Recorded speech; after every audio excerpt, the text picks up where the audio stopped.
I'm here today at the cemetery. I'm heading back to North Carolina tomorrow, and I just recently connected with an old childhood friend. I know her father is buried here, Mr. Michael William York. And interestingly enough, he shares the same last name as me, my husband's last name, York. So anyway, I told this friend of mine, Marion, that I would stop by the cemetery and bring some flowers for her father. I'm believing he is somewhere back here from the picture. I have no idea where he is except for the picture. So I'm just gonna wander on back here. I see it right there, yep. Oh, wow. So I believe he was a veteran as well. I see the flags. That's really special. I've cleaned back there 5 headstones since I've been here. I haven't had much time to get out. I've been taking care of both of my parents full time for the past 2.5 months.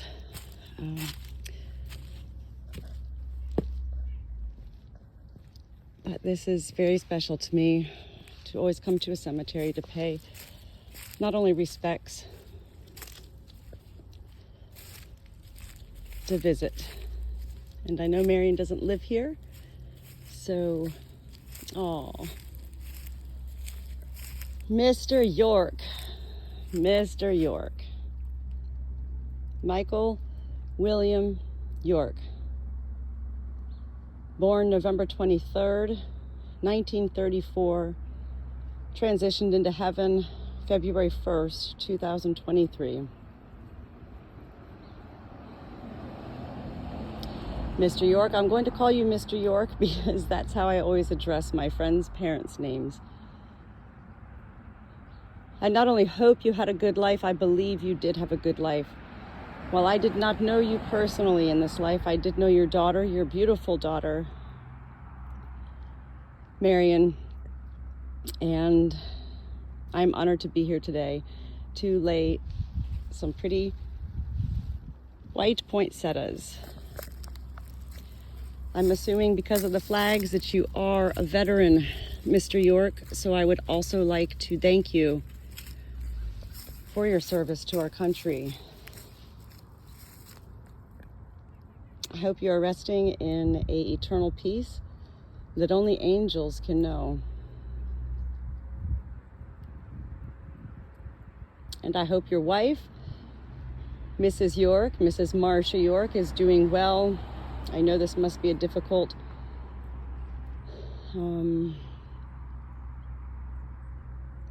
year for your wife and your family. This is their first year without you here.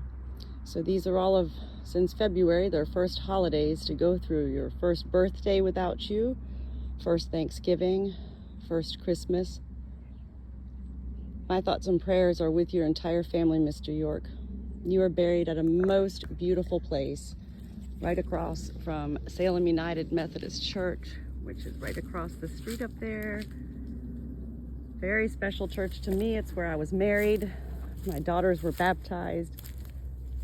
And I've made my little mark here with my own cemetery cleanings of 5 headstones during my visit here.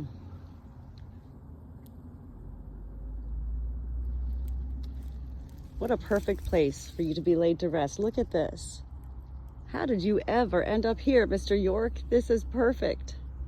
So beautiful with the black wrought iron gate behind you, kind of off into the corner. Very, very special place for you to be laid to rest. Very beautiful. Very beautiful little city here in Brookville, Maryland. Thank you for your life. I'm grateful to have been able to stop by and drop off these flowers. And what I also saw is that you are not yet entered into the Find a Grave site, which is where I always go when I clean a headstone. I go to Find a Grave. It's a worldwide app, and I always upload before and after pictures of my headstone cleanings. But what I'm going to do today, Mr. York, when I leave here, is I'm going to take a picture of your headstone, And I'm going to create your Find a Grave app with your name, your date of birth, your date of transition into heaven, as well as a picture. And I'm honored to do that.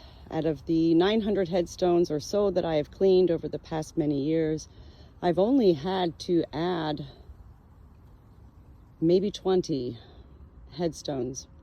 And so I'm certain you have not yet been added simply because you just transitioned not too long ago. Thank you for your life. And God bless you and your family.